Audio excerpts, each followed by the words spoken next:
All right, welcome to the Explainer. Today we're unpacking a truly monumental shift happening right now in the financial world.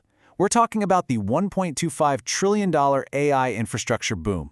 But more importantly, we're going to explore exactly how you, as institutional investors, can actively manage the unprecedented and frankly completely unmapped risks that this whole new frontier brings with it. Okay, let's dive right into this. $1.25 trillion. I mean, just wrap your head around that for a second. That is a mind-boggling number. It represents this massive recent surge in hyperscaler AI capital expenditure. We are quite literally living through a new tech gold rush, a race for total AI supremacy. But here's the catch. Building out these massive data centers and hoarding these high-performance graphics processing units, or GPUs, it requires an astronomical amount of cash, and traditional corporate borrowing, it simply isn't enough to sustain this kind of crazy pace. So how exactly is it being funded? Well, here is our roadmap for today. We're going to cover 1. The AI finance gold rush, 2. The anatomy of a CCO, 3. Some pretty striking parallels to the 2008 crisis, 4. How to manage your CCO exposure, and finally, the forward AI paradigm. Starting things off with part 1, the AI finance gold rush. Wall Street essentially had to invent a new way to keep all this capital flowing. To offload this massive financing risk, financial engineers are just doing what they do best, right? They're repackaging debt. They've introduced this highly specialized structured finance vehicle known as Collateralized Compute Obligations, or CCOs. They are effectively taking raw AI infrastructure debt, bundling it up, and turning it into tradable securities that can then be sold off to pension funds, insurers, and institutional investors like yourselves. Which brings us to Section 2, Anatomy of a CCO. Let's really peel back the layers here and look at exactly how these things are built. So, at their core, CCOs are basically just asset-backed securities. But here is the absolutely critical difference. Instead of being backed by residential mortgages or really stable corporate loans, CCOs are backed by the actual hardware and contracts of the AI revolution. We're talking about massive pools of GPUs, data center leases, and cloud compute offtake agreements. And this brilliantly illustrates how the whole shebang works. Much like traditional debt instruments, CDOs slice up the risk into different tranches based on investor appetite. Right at the top, you've got the senior AAA tranche. That's your lowest risk, first in line for cash flows. Below that sits the mezzanine, and then finally, the equity tranche down at the bottom, which is the one taking the first hit if things go south. In the middle, the special purpose vehicle processes the debt. But check out the pillars holding this entire thing up. On the left, the asset backside completely relies on secondary GPU prices and avoiding tech obsolescence.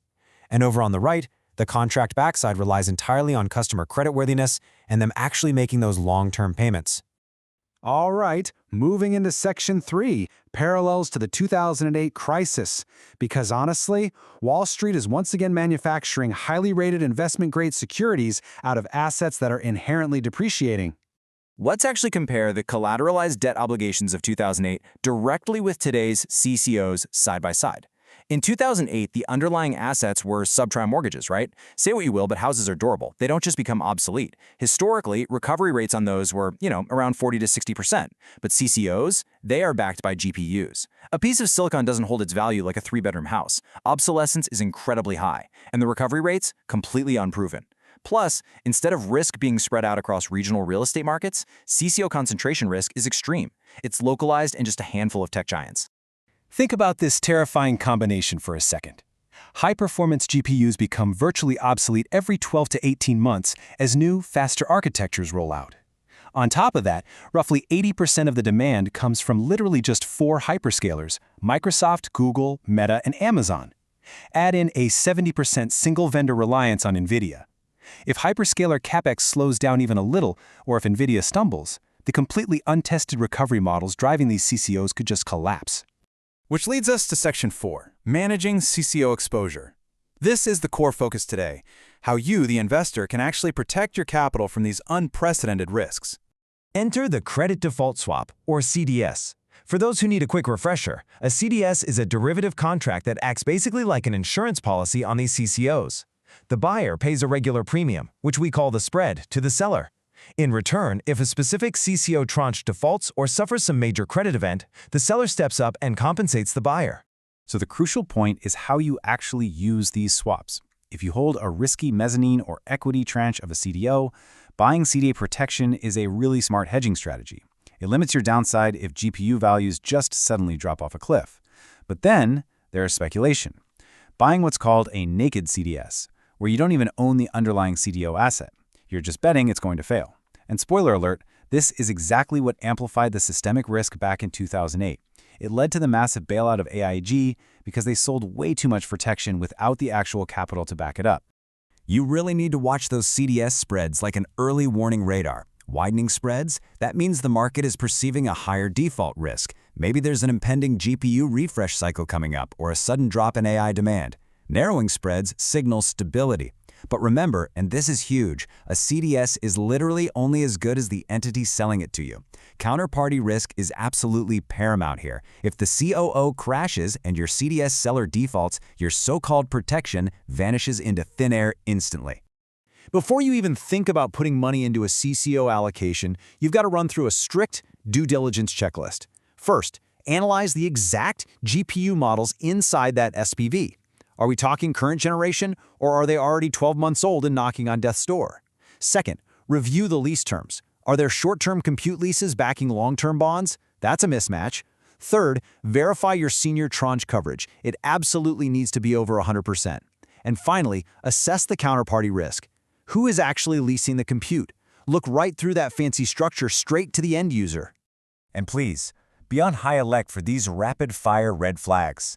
If a CCO model assumes greater than a 70% recovery value on a 3-year-old GPU, walk away. If the whole thing is concentrated in just one chipmaker, walk away. If you start seeing unrated cloud providers offering sketchy off-balance sheet guarantees, or if those CDS spreads for particular issuance are widening rapidly, do not allocate. If an AI winter actually hits, the equity tranches of these flawed models are going to be wiped out literally overnight. Which brings us to our final section, the forward AI paradigm. Because honestly, managing this new asset class requires a totally different mindset. Now, what's really interesting about this slide is how it charts the Knightian uncertainty gap. See, standard quantitative finance lives safely down in the bottom left. You've got measurable risk, historical distributions, neat little calculable probabilities. But the AI hardware cycle, it lives way up in the top right. It's characterized by radical discontinuous change and completely unmeasurable uncertainty. You simply cannot probabilistically model the depreciation of a GPU when the technology that's going to render it totally obsolete hasn't even been invented yet. There's a great quote here from economist Frank H. Knight, which Dr. Yogesh Malhotra heavily emphasizes in his research. It is this true uncertainty, and not risk, which forms the basis of a valid theory of profit. A world of change in which we live in a world of uncertainty. Wall Street's heavy reliance on backward-looking, correlation-based models is entirely unequipped for this reality. We are dealing with unmeasurable, adversarial uncertainty here, not neat little historical statistics. To actively manage your AI exposure today, you've got to grasp the difference between backward and forward AI. Backward AI, which, by the way, most legacy financial models still use, relies entirely on historical data and correlation. And in a tech landscape shifting this fast, that leads to predictable, catastrophic failures. Dr. Malhotra's forward AI framework, though, that leverages what are called quantum augmented self-adaptive networks, or QASNs. This approach actually anticipates surprise. It focuses on causation rather than just correlation, and it's specifically engineered to manage dynamic uncertainty to deliver assured outcomes. So what does this all mean for us? Right now, the financial system is capitalizing the exact same AI growth expectations multiple times over. If we keep relying on backward-looking risk models, we are dangerously exposed. So I'll leave you with this to chew on. Are CCOs a brilliant financial innovation that's going to fund the future, or are they a ticking time bomb built on rapidly depreciating silicon? And more importantly, how are you going to adapt your frameworks to mitigate these risks before it's too late? Keep questioning the models, and thank you so much for joining me on this explainer.